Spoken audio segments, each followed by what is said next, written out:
Hi, everyone, and welcome to iiM's podcast. Today's topic is how to give a great pitch. I have Lee Harris here with us, who's our managing member for iiM, and my name's Lydia Kinkade. I'm the managing director. Thanks again for joining us today. So, Lee, we see a lot of pitches. I mean, over the years, we've probably seen hundreds of pitches by now, really, because we see them every month, every week. So what are some things that you as an investor really hone in on when when a founder is pitching for the first time? Sure, Lydia. There's so many things, and I have some general do's and don'ts. Obviously, when you're making a pitch, hopefully you're using a pitch deck of some sort.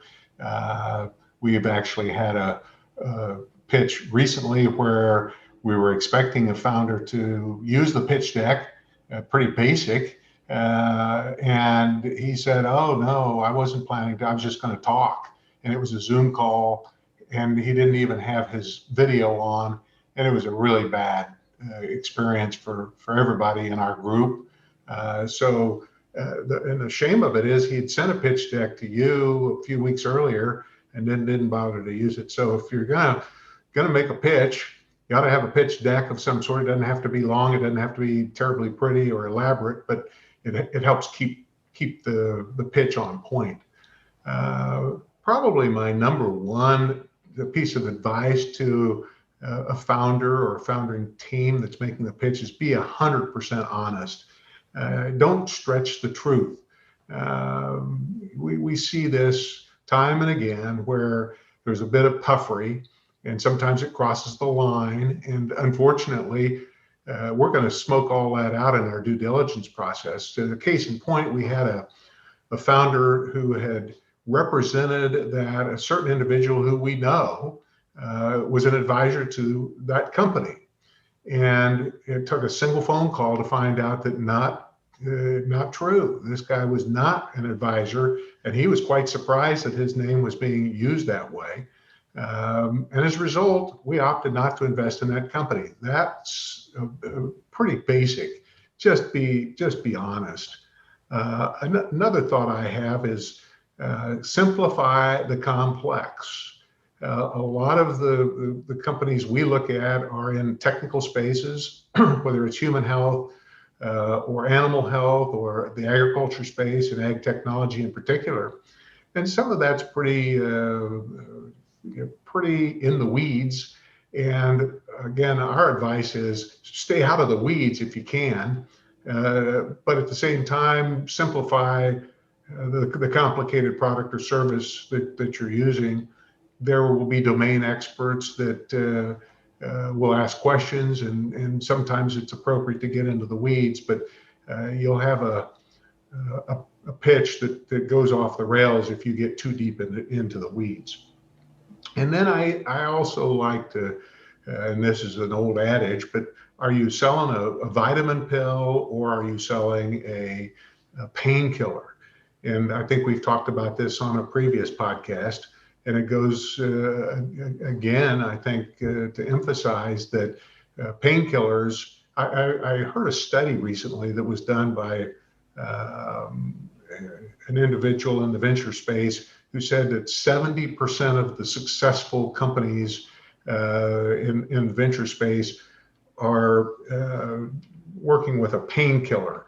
What does that mean? It means that the problem you're solving and the solution that you're proposing is critical to the end user. They have to have that particular product, and if they don't, if it's a vitamin pill, that's something that's nice to have. It may make your life better, metaphorically, but you don't have to have it.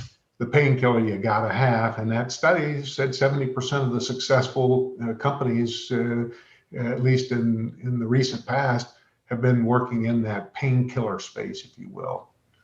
And Lydia, you might, along those same lines, there's a moat. Warren Buffett always likes to say, build a moat that's big and wide and deep. And as you're making the pitch, you ought to be thinking about that moat. And how would you describe what that moat means to a founder. Sure. Well, one thing I would say related to a moat is that anybody can have a great idea, but it takes a really great entrepreneur to build a business, be able to execute the business, and protect that business from competitors. So I like to think of a moat as having lots of different components. It could be intellectual property in the form of a patent. Trademarks are like, they're okay to have and probably a must have in order to protect your name and your branding in that sense. But usually when founders use their trademark as part of their moat, that isn't as strong as saying you have a patent that's protected not only in the US, but internationally. And you also get to have patents that are related to that patent.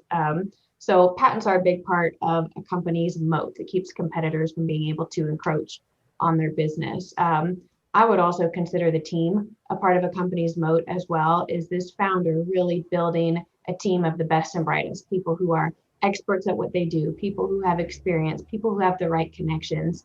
That can be really critical for a company's success. And if you have that sort of secret sauce in your team, that can really help a business explode and be really, really successful. When it comes to competitors, Lee, you're right. I never like to hear we have no competitors, because that's just not true. Even if you're making a new market, so to speak, in whatever it is that you do, there's probably going to be somebody else who's at least got a related idea or something that's a little bit different, that's trying to solve the same problem, if the problem's worth solving. Now, if there really are no competitors, truly, that kind of makes me think, well, why? Is this problem really worth solving? Because if the problem is huge and painful, then there should be several companies, several companies trying to compete for that sort of customer base. So I think that goes into the moat as well, honestly. And another piece of what you said, Lee, that I think could be interwoven with everything is to know your audience. I mean, you speak about not getting into the weeds, totally true. I think sometimes founders forget that the people they're talking to might not have the same experience that they do, or might not have the industry expertise that they do, or maybe they have even more industry expertise than they do. So I would encourage founders to really understand who you're talking to, where you're at in the process. Is this a small group? Is it a large group? Do you need to use a pitch deck, to your point, Lee, which most of the times in my experience, yes, a pitch deck is helpful because you can see stats with numbers. You can see that nice revenue growth projection on paper or on the screen, and also speak to it. But some groups may not like pitch decks. Some it might be a little bit more informal if it's just a meeting over coffee or something. But I think knowing your audience can really help a company be successful in the pitch process. Is there anything else, Lee, that you wanted to add to that actual pitching? Back to the weeds, this is anecdotal, but we've experienced, you and I both have experienced numerous pitches where the founders are very proud of the product. The product may be very technical in nature, and when you ask them what time it is, they want to tell you how to build the clock. And that's not necessary in a general pitch. Now, in the due diligence phase, one of the things that we will have is domain expert. Our domain expertise will come into play, and there will be a lot of exploration of the technical aspects of the product. There's a time and a place to get very technical. And in a general pitch, it's not necessary to get into the weeds that way. And again, we applaud those founders that are excited and enthusiastic about their product, but they do make the mistake sometimes of getting way off track and into areas that none of us understand as lay people. Another thing, and you'll grin about this, is a venture term called TAM, T-A-M, total addressable market. And we see this way more than not, where founders puff up the size of the total addressable market. We had a pitch just the other day where the founding team was claiming that their solution was addressing a $34 billion TAM. And when we dig in a little bit, we find that now they're not solving a $34 billion problem. they're part of the solution potentially for that, but it does not serve them well to try to extrapolate off a $34 billion number. I think if somebody came in and said, big problem's 34 billion, when we narrow it down, we're a $6 billion piece of that problem, and we expect to get 2% of the market share, or whatever the number might be. Now that sounds like a more logical conclusion to reach than just we're solving a $34 billion problem. Yeah, I think that's a much better way to do it, Lee. And like related to that, you said 2% market penetration. How many founders have we seen that say we're going to have 100% market penetration because we're going to beat all of our competitors? And that's just not believable. Right. So I think being knowledgeable and realistic about your company's projections and all those stats related to that goes a long way in terms of credibility and convincing investors that you know what you're doing. Yeah, absolutely. And you talked a little bit about the intellectual property. That's one of the big failings we see, especially when there's a technical element to a product or service. We find that the founding team often is light on that intellectual property protection. They have not yet spent the money or the time and effort to really figure out what they can protect. And sometimes they say, well, we have a patent pending, and that's fine. There is protection with a patent pending, but what exactly is that patent covering? And I would suggest to any founder that's making a pitch, really do your homework when it comes to intellectual property and the protections that you need for your business. Because that's, again, most of the time when we're having pitch conversations with founders, we're learning that they're light in that area. And that, I don't know what percentage of the time, Lydia, we turn down a company because they just don't have the right kind of protection. Now, if somebody came and said, we need to raise $500,000 in a round, in an angel round, and part of that money, half that money is going to go to the lawyers to really shore up our intellectual property protections, now you have our attention. But oftentimes it's fairly cursory in the pitch, and we usually have to ask in the first place about it. So yeah, and not to get into the weeds too much in this podcast, Lee, but yes, we have turned down companies because their intellectual property isn't lined up, or one more point about it, or that the intellectual property is assigned to a person and not the company, or it's assigned to a university that isn't really willing to let it go to the company. So there's some nuances there as well that we do pay attention to in our due diligence process that are important for founders to take note of. Yeah. Switching gears a little bit, Lee, how many times have we seen founders pitch with this nice hockey stick curve, as we like to call it, for their revenue projections, but with no viable assumptions to back it up? I think companies are well served to really do research on what would be acceptable to their customers with a price point, be able to have plan A, plan B, plan C for what happens if you can charge the most, the middle amount, or maybe lower than you expect, coupled with what your expenses are going to be. I think, investors want to see that this can be a business, not that this is just an idea. And we see the craziest projections, which it's good to be aggressive, I think, with projections, because we want to see that this can be a really, really big and successful company, but there needs to be a layer of reality on top of that as well, because if it's too far out of line, then you lose that piece of credibility with the investors, and so then if you don't meet your mark, it looks like a failure. So that's also related then to valuation. Sometimes founders will come to us and we ask them, okay, so really interesting value proposition, interesting story, great pitch. So what do you want from us? What's your raise? What are the terms? What are you going to do with that money? How much runway or how much time does this amount of money give you? And sometimes founders don't have a response. And so What I would recommend to founders and also investors who are considering an investment is to take that question really seriously. If you're out raising money from investors, you should know how much money you need, and you can set a range for that as well. Like maybe you need a minimum of $500,000 to get you 18 to 24 months of runway. It would help you build a great team, land 5 new key customers, and then be ready for your next raise. But what if investors are so interested, they're willing to write you a $2 million check? What would that get you? I like seeing that founders have different plans for different financial scenarios and really being able to understand where that money gets them and what the next step is going to be after that.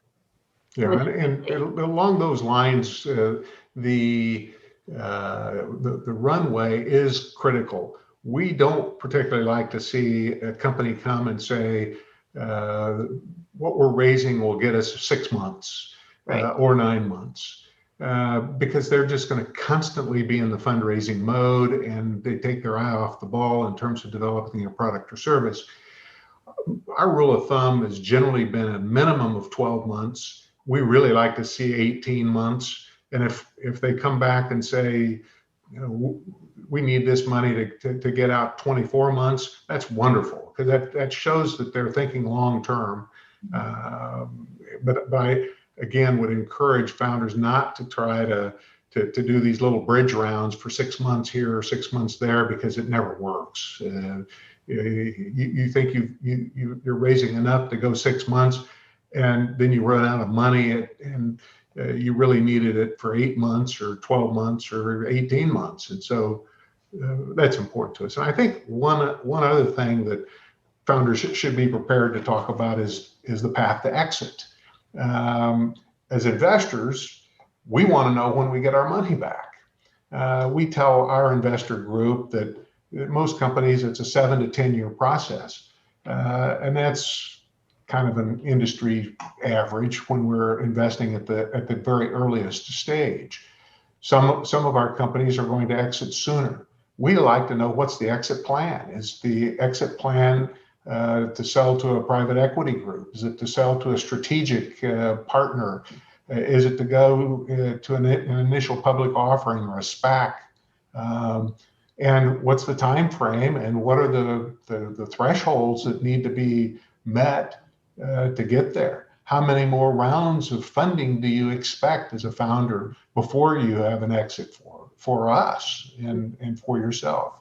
So I think that's something else that should be offered up as part of the pitch, probably at the end of the pitch. Tell us how we're going to get out. And to add to that, what I like to see also, and what I know our investors like to see, is market comparables. So, okay, if your company's in the human health space, what other exits have occurred recently? And I recent last 5 or 10 years. So at what level have companies exited? What sort of funding did they have to date, if that information is available? And even better, what sort of multiple did those investors get? And you might need to extrapolate some based on publicly available information. But what that does for investors is it gives us a sense of what the market appetite is for acquiring. And if you're in the animal health company, you probably know there's only 4, maybe 5 really big companies that are the most active in the animal health acquisition space. So what's their appetite for a company like yours? Is your problem that you're solving part of their broader investment goal? Having those data points will go a long way when you're in front of investors and talking about exit strategy. And we don't expect it to be word for word what you say, looking forward 7 years. But we do want to know that founders have thought about it, because what we don't want is a lifestyle business or a business that takes 20 or 30 years for us to get our money back, Lee, to your point. So exit is really, really important. It also depends on the stage that the company is at. We do expect seed stage companies to take a little bit longer to exit compared to a Series A or maybe a Series B. So we know that the risk is higher, but we also expect that the return is higher, even if it might take a little bit longer. So founders that have a really good sense of that and can articulate that, that really carries a lot of weight with our investors. Yeah, my last piece of advice, I think, for a good pitch, would be try not to read everything off the slide deck, have a conversation, be prepared, be engaging. We've had pitches where it was scripted, and that's not necessary, and it sometimes comes across as too slick, too overly prepared. Just be yourself. Have a conversation with your audience. And obviously, the pitch deck, especially if you're using a PowerPoint presentation, is all fine and good to stay on point. But the way I like to prepare PowerPoints is maybe it's a single word or a single image on a screen, and then talk about that. And that's more captivating, I think, than a whole bunch of verbiage that you just read to your audience. So not a huge deal, but it does make a difference. That would be my last piece of advice.